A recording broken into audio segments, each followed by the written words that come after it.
My name is Catherine Reed, and for 25 years, my world has been ruled by the relentless rhythm of deadlines, the intoxicating scent of fresh ink on paper, and the sacred trust between a writer and an editor. At 52, I was the managing editor of the American Chronicle, a magazine that had, for half a century, been a bastion of thoughtful, long-form journalism. I wasn't just an editor. I was the institutional memory, the keeper of the flame. I was the one who nurtured young writers through their first daunting feature, the one who fought with the legal department to protect a sensitive source, and the one whose red pen was both feared and respected for its unwavering commitment to clarity, accuracy, and truth. Just last year, I'd spent 6 months working with a young investigative reporter named Michael on a deep dive into the predatory lending practices of a powerful financial institution. It was a dense, dangerous story. We'd faced legal threats, sources who backed out in fear, and mountains of data that had to be triple-checked. Arthur, my mentor, had shielded us from the publisher's nervous calls, giving us the time and resources we needed. I remember the night we finally put the story to bed, sitting in Arthur's office at 2 a.m., surrounded by piles of documents. He had looked at me over his reading glasses and said, "This is why we do it, Catherine. Not for the clicks, not for the awards. For this, for holding power to account." That was the church I belonged to. Arthur Finlay, our venerable editor-in-chief, was a legend from the old school. He believed a well-reported, 5,000-word article could change the world more than 1,000 screaming headlines. He'd hired me as a junior editor straight out of Columbia, and for 2 decades he had mentored me, preparing me for the day he would step down. The succession was never explicitly stated, but it was understood, a truth woven into the very fabric of the newsroom. When Arthur retired, I would take his chair. It was the natural order of things. "The Chronicle needs your conscience, Catherine," he had told me often. "You are its true north." The news of the sale came on a brisk autumn morning. Arthur had gathered the senior staff into his book-lined office. The room smelled of old paper, leather, and his pipe tobacco. He announced his retirement, as we all expected, but he wasn't handing the magazine over to me. The family that had owned the Chronicle for 3 generations had sold it to Apex Media Group, a sprawling digital media conglomerate known for buying legacy brands and reimagining them for the digital age. The word reimagining hung in the air, cold and ominous. Our venerable institution was now just another asset on a corporate balance sheet. A week later, the new owners arrived. They were young, energetic, and spoke a language entirely foreign to our newsroom. They talked about engagement metrics, content verticals, and optimizing for virality. Then, they introduced our new editor-in-chief. His name was Liam Thorne. He was 29 years old, a digital media wonderkind who had made his name creating a viral news app known for its celebrity gossip and political hot takes. He wore designer sneakers with his suit, and he had the hyper-confident, fast-talking energy of someone who believes data analytics can solve any problem. He had never managed a team of investigative journalists, commissioned a piece of long-form narrative, or navigated the ethical minefield of serious reporting. He was, in every conceivable way, the antithesis of everything the Chronicle stood for. "We are beyond excited to have Liam lead the Chronicle into its next chapter," one of the Apex executives announced, beaming. "He has a proven track record of capturing the millennial and Gen Z demographics, and he will bring a vital, forward-thinking energy to this legendary brand." He then gave the floor to Liam, who strode to the front of the room, radiating an almost aggressive self-assurance. "Thank you," he began. "I have so much respect for the history in this room. But history can be a museum, or it can be a launching pad. I'm here to build a rocket ship. We're going to be more nimble, more responsive. We're going to pivot to a video-first strategy, create snackable content that drives conversation, and leverage our brand to build a powerful social media footprint. We're not just a magazine anymore. We're a multi-platform content ecosystem." I felt a pit of dread open in my stomach. He spoke of our life's work as if it were an underperforming piece of real estate in need of a flashy renovation. After the jarring, polite applause, Arthur tried to speak with me, his eyes full of a weary apology I had no desire to receive. "Catherine, their offer was substantial. They've assured me you are a critical part of their plans." "A critical part of what plans, Arthur?" I asked, my voice dangerously steady. "Liam Thorne is the new editor-in-chief. What precisely is my role now?" "They want you to stay on as managing editor," he said, to help Liam navigate the transition, to provide your editorial guidance and maintain the quality of the journalism while he implements his new digital strategy." The translation was insultingly clear. I was to be the adult in the room, the institutional babysitter. My 25 years of experience were to be put in service of a boy king who knew how to get clicks but had no understanding of the craft or the responsibility of true journalism. I was to be the guardian of a legacy he was about to dismantle. Liam's tenure began with a whirlwind of changes. My first editorial meeting with him was a masterclass in this new world order. We were gathered around the large conference table. I had brought a proposal for a follow-up to our predatory lending investigation. Instead, Liam had his team project a PowerPoint presentation onto the screen. It was filled with charts, graphs, and analytics about social media engagement. "Okay, team," he said, pacing in front of the screen. "Let's talk about Q4 content strategy. Our data shows that listicles with celebrity angles have a 400% higher share rate on Twitter than investigative deep dives. I'm proposing a new cover story for November. 10 things your favorite billionaire can't live without." It's fun, it's aspirational, it's clickable. A heavy silence fell over the room. Mark, our veteran political correspondent, finally spoke up. "Liam," he said slowly, "our cover story for November is slated to be a deeply reported piece on the crisis in the foster care system. We've had a reporter on it for 4 months." Liam smiled a patient, condescending smile. "I've seen the draft, Mark. It's powerful stuff. Very noble.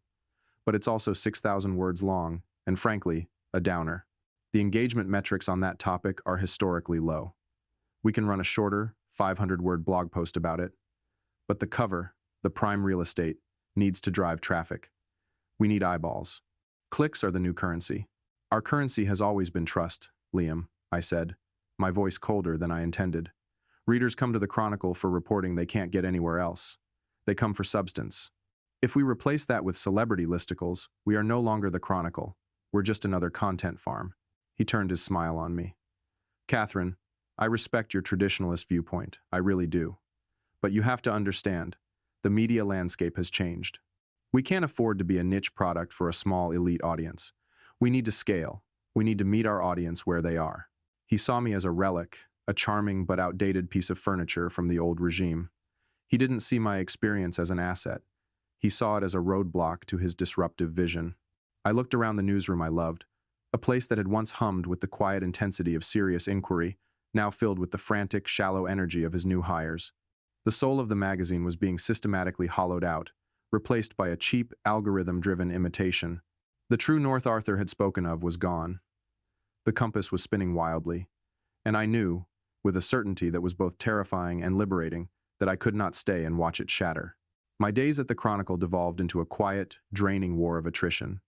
I became a guerrilla fighter in a cashmere sweater, waging a campaign of meticulous, stubborn resistance from my corner office. My weapon was the red pen, and my battlefield was the ever-dwindling space for serious journalism in the magazine I had dedicated my life to. Each morning, I would arrive with a sense of dread, wondering what new indignity against our craft would be waiting in my inbox. Liam, in his quest for a nimble, multi-platform content ecosystem, had hired a slew of young writers. They were not journalists, they were content creators, skilled in crafting snappy tweets and SEO-friendly headlines, but utterly clueless about the basics of reporting. A prime example landed on my desk on a Tuesday morning. It was a piece about the growing trend of urban farming, written by one of Liam's prized new hires. The writing was breezy and confident, but the piece was a journalistic disaster. It was riddled with factual errors, statistics cited from a random blog without primary sourcing, and quotes from experts who, upon a cursory Google search, turned out to be social media influencers with no actual horticultural expertise. The old Catherine would have killed the story outright. The new Catherine, the one fighting a rearguard action, spent the entire day dismantling it and trying to rebuild it into something salvageable. I rewrote entire paragraphs for clarity, sent a long list of fact-checking queries to our beleaguered research department, and insisted the writer find and interview a real agronomist from a local university. I sent my heavily edited version back to the writer, with a copy to Liam. An hour later, Liam was standing in my doorway, a look of polite annoyance on his face. He was holding a printout of my edits, covered in red ink. "Catherine," he said, his tone one of a patient teacher addressing a difficult student, "I think we're having a workflow issue here. This piece was supposed to be a quick, 600-word hit about a fun trend. You've turned it into a federal investigation. We need to be faster, more agile. This level of granular oversight is creating a bottleneck." "Liam, the piece was inaccurate," I said calmly. my hands clasped on my desk to keep them from shaking with anger. The statistics were wrong, and the primary source was a 22-year-old with a popular Instagram account. Our standards require more than that. The Chronicle's name is on the line. The Chronicle's brand, he corrected me, is evolving. Our audience isn't looking for a dissertation on soil pH levels. They want to know if they can grow tomatoes on their fire escape. We need to be relatable, not academic. He gestured with the edited pages. Let's just dial back the intensity. Fix the major errors, but let's not make this harder than it needs to be. He walked away, leaving me staring at the red-slashed pages. He hadn't seen a defense of journalistic integrity. He'd seen a workflow issue. He was trying to sand down the very pillars that held the building up, oblivious to the fact that soon there would be nothing left but a pile of rubble. The battle over the foster care investigation continued to be the central front in this Cold War. The reporter, Mark, a grizzled, brilliant journalist who had been with the magazine for 30 years, was heartbroken. He would stop by my office daily, his face etched with a new level of despair. He wants me to cut it down to a 1,000-word web exclusive, Mark told me one afternoon, slumping into the chair opposite my desk. 1,000 words. Catherine, I have spoken to 67 former foster children, 7 social workers, and 3 state senators. I have documents proving systemic budget shortfalls and neglect. How do I tell that story in 1,000 words? You can't, I said softly. It's an impossible task. He said if I can't do it, he'll assign it to one of his new content creators to synthesize. My notes, Mark said, the word synthesize dripping with contempt. They'll turn my 4 months of work into a goddamn listicle. 5 shocking things you didn't know about foster care. We sat in a shared, helpless silence. We were dinosaurs, watching the meteor streak across the sky, powerless to stop the coming impact. This wasn't just about one story. It was about the fundamental belief that some stories demand time, depth, and respect. Liam didn't share that belief. For him, a story's worth was measured not by its impact or its truth, but by its shareability. A glimmer of an alternative came from an unexpected place. An email popped into my inbox from a young woman named Sarah Jenkins. I had been her first mentor at the Chronicle nearly a decade ago. She was a brilliant, hungry reporter, and I had helped her shape her first major feature. She had since moved on and was now a senior editor at a relatively new, all-digital publication called The Inquiry. I had read their work. It was smart, deeply reported, and uncompromising. Her email was casual, just a note to catch up. We scheduled a call for the following day. It's so good to hear your voice, Catherine, she said, her own voice warm and full of the same energy I remembered. I feel like I learned everything I know about editing from you. You were a natural, Sarah. I just pointed you in the right direction, I said. I'm so impressed with what you all are doing at the Inquiry. The work is exceptional. Thanks, she said. It's been a wild ride. We're proving that the old-school model can work in the new world. You just have to have faith in your readers. We're 100% subscriber-funded. No ads, no clickbait. Our only metric is how many people value our work enough to pay for it. It turns out, when you don't treat your audience like idiots, they reward you for it. Her words were a revelation. While I was here, fighting a losing battle against the rising tide of mediocrity, a new generation was out there building a lifeboat, a whole new fleet, based on the very principles I was being told were obsolete. She spoke of a workplace where writers were given months to work on a single story, where fact-checking was sacrosanct, and where editorial decisions were driven by journalistic merit, not by analytics. We're actually expanding, she said before we hung up. We're looking to launch a new vertical focused on long-form social policy reporting. It's hard to find editors with the experience to lead something like that, though. Most of the old guard are, well, you know. I knew. They were like me, trapped in dying institutions, watching their life's work be reimagined into oblivion. We ended the call, but her words echoed in my mind. It's hard to find editors with the experience. That evening, I stayed late, the office quiet around me. I pulled up the Chronicle's homepage on my screen. The lead story, approved by Liam that afternoon, was a slideshow entitled, Is Your Favorite Houseplant Secretly Toxic to Your Pet? The foster care story had been relegated to a small link at the bottom of the page, a 900-word summary written by a junior staffer. I looked at the vapid headline, at the betrayal of everything the Chronicle was supposed to represent. Then I thought about my conversation with Sarah, about the Inquiry, about a world where quality was the business model. The despair I had been feeling for weeks began to recede, replaced by a cold, clear, and unfamiliar sensation. Hope. It was no longer a question of if I could leave this place. The question was, what would I build when I did? I closed the Chronicle's website. On my personal laptop, I opened a new blank document. At the top of the page, I typed 2 words: The Inquiry. Then I started to research, to plan, to architect my own escape. The war of attrition was over. It was time to plan the revolution. My evenings transformed. The hours I once spent meticulously editing manuscripts, poring over galleys, and fighting for the soul of the Chronicle were now dedicated to a different kind of project: the systematic deconstruction of my own life and the architectural planning of a new one. My research into the Inquiry became an obsession. I read every article they had ever published, studied the backgrounds of their editorial staff, and analyzed their business model. They were a lean, formidable operation, and the more I learned, the more I became convinced that this was not just a lifeboat, it was the future. By day, my war of attrition continued. I was a ghost at my own funeral, professionally going through the motions while my spirit was already scouting new territory. The newsroom had become a schism, a silent civil war between the old guard, the handful of veteran reporters like Mark who still believed in the craft and Liam's Legion, the new content creators who churned out listicles and hot takes with a cheerful, oblivious efficiency. Liam, for his part, seemed to view me as a problem that would eventually solve itself. He'd either wear me down until I quit, or I would become so irrelevant in his new content ecosystem that my objections would be nothing more than the buzzing of a fly. He underestimated me. He mistook my silence for surrender, when in fact, it was the focused quiet of a general planning a campaign. After a week of intense research, I knew my next step. I sent a carefully worded email to Sarah Jenkins, my former mentee at the Inquiry. I told her I was working on a personal research project about new media models and asked if she'd be willing to meet for coffee, off the record, to pick her brain. It was a flimsy pretext, but she agreed immediately. We met at a small, anonymous coffee shop in the West Village, far from the media-centric neighborhoods of Midtown. Seeing her again, so confident and full of purpose, solidified my resolve. "So," she said, after we'd exchanged pleasantries, "what's this research project you're working on?" I decided to abandon the pretext.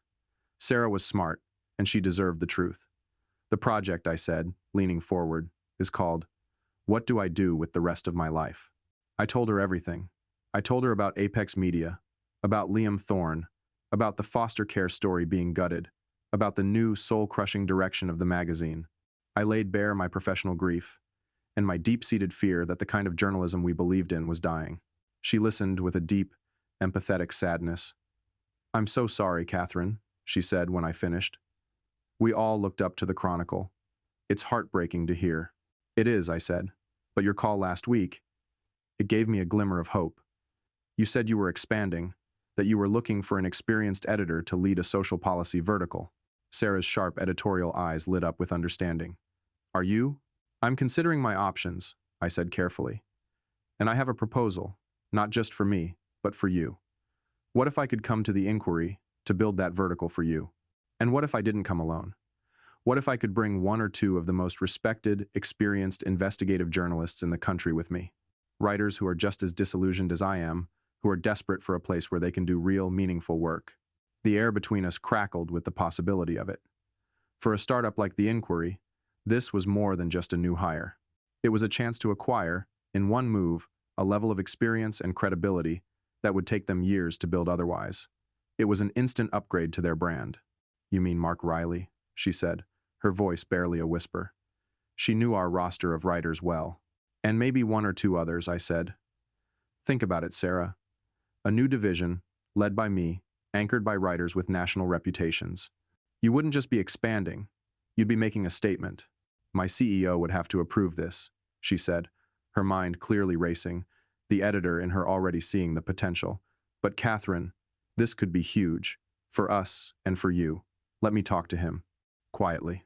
I left that coffee shop feeling a potent mixture of terror and exhilaration.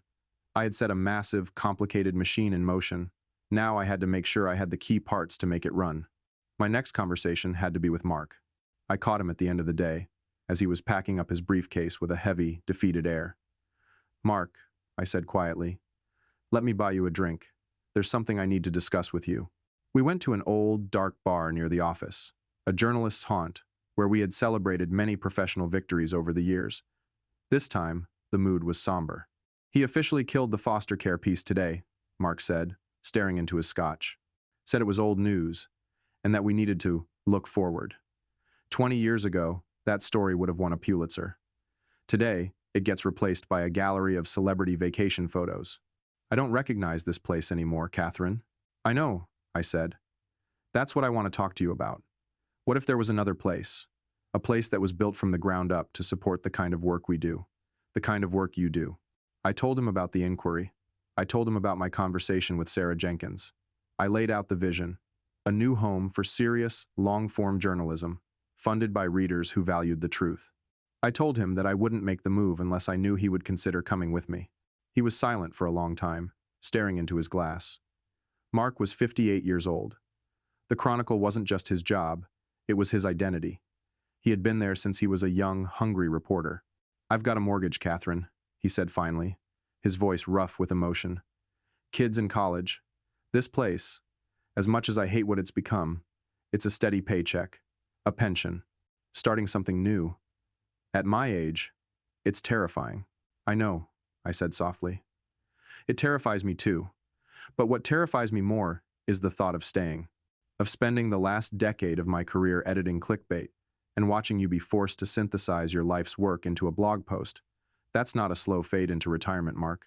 That's a death sentence." I let the words hang in the air. "I'm not asking for an answer now. Just think about it. Think about what it would feel like to work on a story for 6 months without having to justify your existence to a 9-year-old who thinks engagement is more important than impact." The final nail in the coffin of my old life came the following week. Liam, in a stroke of what he clearly thought was marketing genius, announced a new brand partnership with a luxury fashion label. The deal involved running a series of sponsored content pieces, written by our staff but paid for by the brand, extolling the virtues of their $1,000 handbags. It was a blatant violation of the sacred wall between editorial and advertising, a line the Chronicle had never crossed. It was journalistic prostitution. That evening, Mark came to my office and closed the door. He looked exhausted, but his eyes were clear. "Okay, Catherine," he said, his voice firm. "I've thought about it. I'm in. Tell me what we do next." A wave of relief so powerful it almost made me dizzy washed over me. I had my first soldier. The lifeboat was no longer just a blueprint. As if on cue, my personal cell phone buzzed. It was an unknown number. I answered it, my heart beginning to pound. "Is this Catherine Reed?" a man's voice asked. It was a calm, confident voice. "Yes, it is. My name is David Chen. I'm the CEO of the Inquiry. Sarah Jenkins has told me a great deal about you, and about a proposal you made to her. I have to say, Miss Reed, it's one of the most intriguing proposals I've heard in a very long time. I'd like to schedule a meeting with you as soon as possible to discuss what this might look like in concrete terms." I stood up, looking out my office window at the city lights, the receiver pressed to my ear. The abstract plan, the desperate gamble, was suddenly very, very real. The revolution was about to be televised. My meeting with David Chen, the CEO of the Inquiry, was set for a rainy Thursday afternoon at a discreet hotel bar in Soho. The location was his choice, a place of quiet, understated luxury, where serious conversations could happen without being overheard. He was in his early 40s, dressed in a way that was both casual and impeccably tailored. He had the calm, focused intensity of an engineer, but the quick, perceptive eyes of a journalist. He radiated competence. "Catherine," he said, shaking my hand firmly. "Thank you for meeting me. Sarah speaks of you as if you taught her the secret to alchemy." "Sarah was always a star," I replied. "All I did was point her at the right constellation." He smiled. "A good editor's talent. Let's not waste time. Sarah has given me the broad strokes of your proposal. I find it compelling. But I need to understand your vision. If I were to give you the resources to build a new vertical at the Inquiry, what would it be? What is the story you want to tell?" This was my moment. This wasn't a job interview. It was a pitch for the future of journalism as I saw it. The vertical would be called The Standard, I began, my voice steady, because its mission would be to set one. It would be a home for the kind of deep-dive, narrative-driven investigative journalism that legacy publications like the Chronicle are now abandoning in their chase for clicks. We would tackle complex social and political issues, systemic poverty, corporate malfeasance, environmental policy with nuance, depth, and an unwavering commitment to fact. "That's a noble mission," David said, his expression unreadable. "It's also an expensive one. Long-form investigative work has a notoriously low ROI in the traditional advertising model. But you don't have a traditional model," I countered. "You're subscriber-funded. Your ROI isn't measured in clicks, it's measured in trust. Your readers aren't a demographic to be sold to advertisers. They are a community that invests in quality. The audience for this kind of work hasn't disappeared, David. They're just journalistically homeless. They are the loyal, educated, and influential readers that the Chronicle is currently alienating. I wouldn't just be bringing you a team of writers, I would be bringing you their audience. I then laid out the specifics. I told him I had a firm commitment from Mark Riley, one of the most respected political reporters in the country. I also told him I was confident I could bring on Maria Flores, our sharpest foreign correspondent, who was being stifled by the new 800-word limit. I proposed a lean team, myself as editor, 2 senior staff writers, and a robust budget for freelance contributors and investigative expenses. David listened intently, steepling his fingers. He asked sharp, insightful questions about budgets, about our editorial process, about how we would handle legal challenges. It was a rigorous, exhilarating conversation. He was testing not just my vision, but my practicality. This is a significant investment, he said finally, and a significant risk. You're asking me to bet on the idea that a small group of journalists, no matter how talented, can peel away a loyal readership from an established, century-old brand. I'm asking you to bet on the fact that the brand is no longer the brand, I replied. The name on the building is the same, but the foundation has been ripped out. Readers know, they can feel it. We wouldn't be competing with the Chronicle. We would be its true successor. He was silent for a long moment, his gaze distant. All right, Catherine, he said at last. I'm in. This is exactly the kind of ambitious, mission-driven play we were built for. Draw up a formal proposal with a detailed 3-year budget. If the numbers work, we'll fund the entire vertical. Consider this your green light to assemble your team.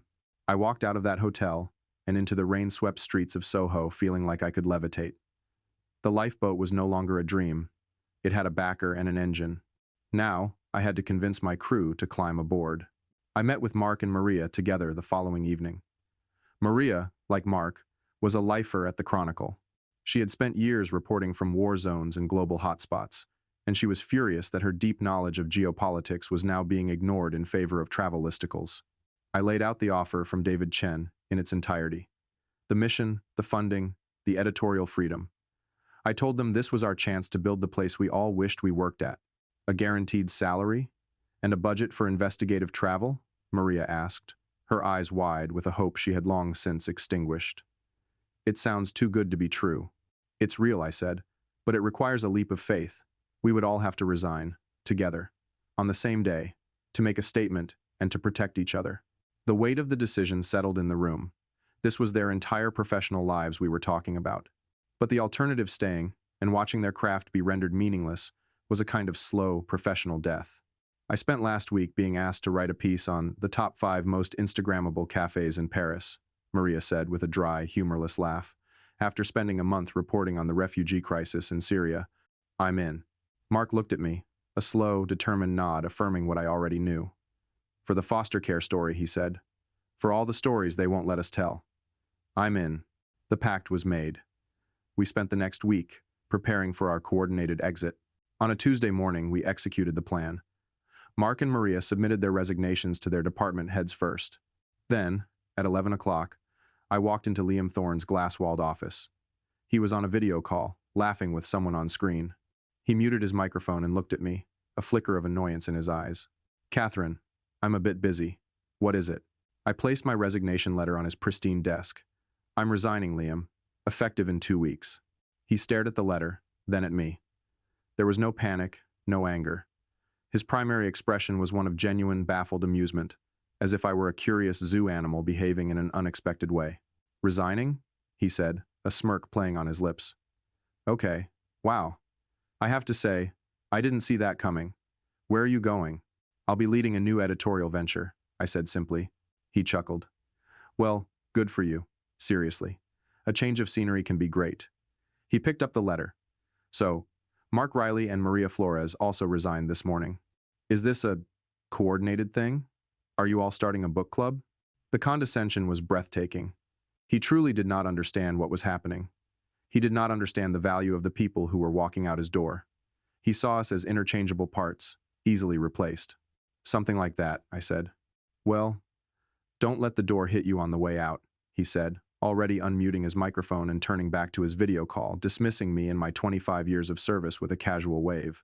I walked out of his office, feeling not insulted but strangely liberated. His arrogance was our greatest asset. He had no idea of the blow that was about to hit him. I met Mark and Maria at the elevators. We didn't say much. We just looked at each other, a shared understanding passing between us. We rode the elevator down to the lobby in silence.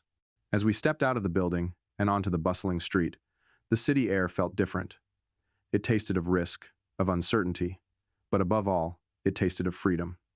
We hadn't just quit our jobs. We had reclaimed our profession. And now, the real work could begin. Our coordinated departure from the Chronicle did not go unnoticed. It was, as Mark later dryly remarked, the most impactful story the magazine had been involved in for months. By the end of our resignation day, the news had already broken on media industry blogs. It wasn't framed as 3 disgruntled employees leaving. It was framed as an exodus. The headlines wrote themselves, "Talent drain at the American Chronicle as 3 senior editors resign simultaneously, crisis at the Chronicle." Insiders point to turmoil, under new editor-in-chief Liam Thorne. The narrative that Liam had tried to control, that we were relics of a bygone era unable to adapt, was immediately usurped by a far more damaging one. That he was a reckless manager who had driven the very soul of the magazine out the door. Apex Media Group went into damage control mode. They issued a soulless press release talking about a strategic realignment to better serve a dynamic digital audience and wished us the best in our future endeavors.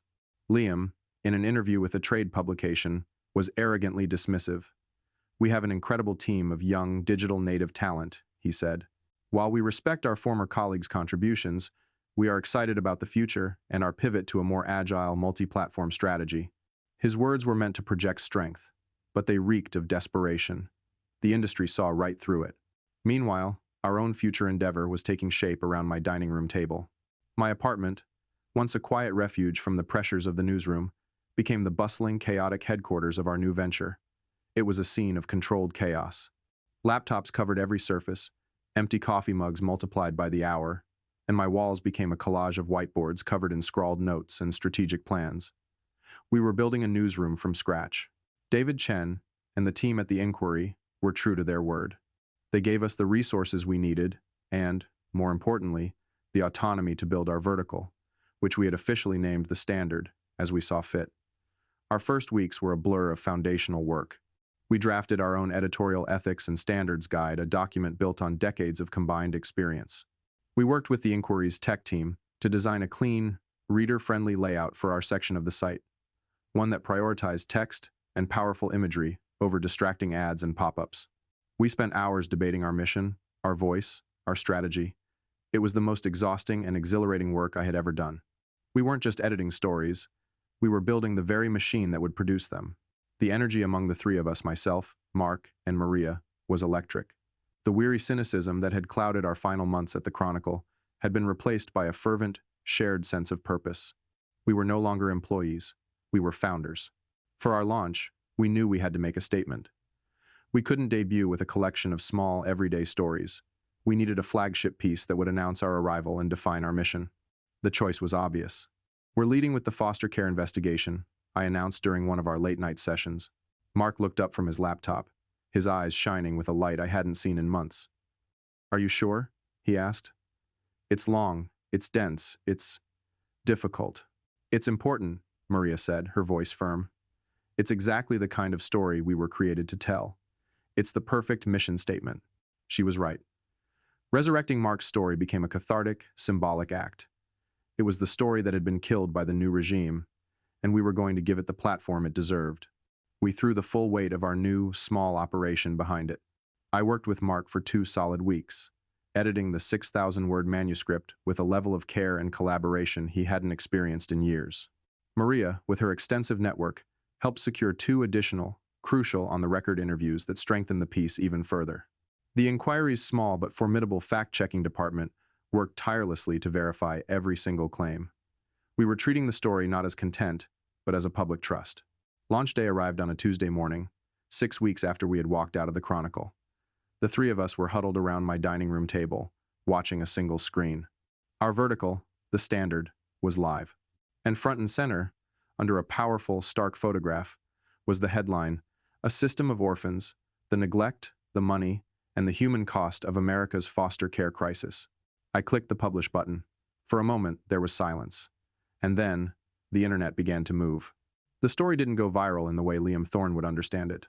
There were no memes, no trivial hashtags. Instead, something more profound happened. It was shared on Twitter by the head of a national child advocacy nonprofit, then by a Pulitzer Prize-winning journalist from the New York Times, then by a U.S. senator who sat on the Health and Human Services Committee. The story spread not through a shallow, broad audience, but through a deep, influential one. It was being read and discussed by the very people who had the power to enact change. The traffic to the inquiry was significant, but David Chen was more interested in another metric. He emailed me in the early afternoon. "Catherine," the email read, "whatever you're doing, keep doing it. Our new subscriber rate today is up 500% over our daily average. And they aren't just subscribing, they're commenting, they're engaging, they're thanking us." By the end of the day, the story had been cited on 2 national news broadcasts. The governor's office in the state Mark had investigated had issued a statement, promising a full review of their foster care funding. We had done more than get clicks. We had created an impact. That evening, the 3 of us sat exhausted but triumphant in my apartment, surrounded by celebratory takeout containers. We were scrolling through the comments and emails that were flooding in. There were notes from social workers, from foster parents, from adults who had grown up in the system, all thanking us for telling their story with the depth and dignity it deserved. Mark read one of the emails aloud, his voice thick with emotion. It says, "Thank you for finally seeing us. I have waited 20 years for someone to write this story." I looked at Mark and Maria, at their tired, happy faces, illuminated by the glow of their laptop screens. We had done it. We had taken our grief, our anger, our disillusionment, and we had built something meaningful from it. We had created a small island of journalistic integrity in a vast sea of mediocrity. The lifeboat was sailing, and it was heading in the right direction. We were home. 1 year later, I stood looking out the window of our new office. We had moved from my dining room table to a bustling, open-plan space in a converted warehouse overlooking the Hudson River. The view was of the steady, determined flow of boats, a fitting metaphor for what we had become. The Standard was no longer a fledgling startup. It was a journalistic force. Our team had grown to 12, a carefully curated collection of some of the finest reporters and editors in the business, many of whom were refugees from other legacy institutions that had, like the Chronicle, lost their way. We were a destination for talent, a sanctuary for serious work. The impact of Mark's foster care story had been the beginning. It had triggered legislative hearings, and eventually, a significant overhaul of state funding. It was followed by a 6-month investigation by Maria into the labor practices of the fast fashion industry, which led to congressional inquiries and major brands changing their supply chain policies. We published stories that were difficult, expensive, and time-consuming. We published stories that mattered. Our subscriber base had tripled. We had proven our thesis. There was a significant, paying audience for journalism that respected their intelligence. We had built the lifeboat, and it was now leading a small, formidable fleet. The fate of the American Chronicle was a quiet, sad postscript to our success. The news came via a small article in a media trade journal that David Chen forwarded to me without comment. The headline read, "Apex Media Group to cease print publication of the American Chronicle. Brand to be folded into new lifestyle vertical." The venerable, century-old magazine was dead. Its name would live on as a tab on a website dedicated to celebrity wellness trends and luxury travel guides. Its archives, a treasure trove of American history, would be locked behind a corporate paywall. Liam Thorne, the article noted, had been promoted to a vague corporate strategy role at Apex headquarters, a classic case of failing upwards. But his grand experiment was over. He had successfully disrupted a legendary brand, disrupting it straight into its grave. I felt a pang of melancholy, not for the shell it had become, but for the magnificent institution it had once been.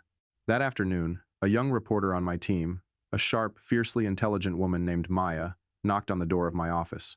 She reminded me so much of myself 30 years ago, full of fire, ambition, and a deep, almost sacred belief in the power of the work.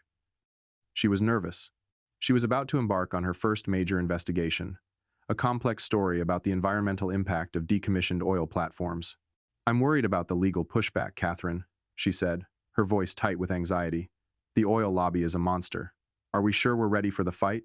I looked at her, and in her face, I saw the reflection of every young writer I had ever mentored, including a younger version of myself.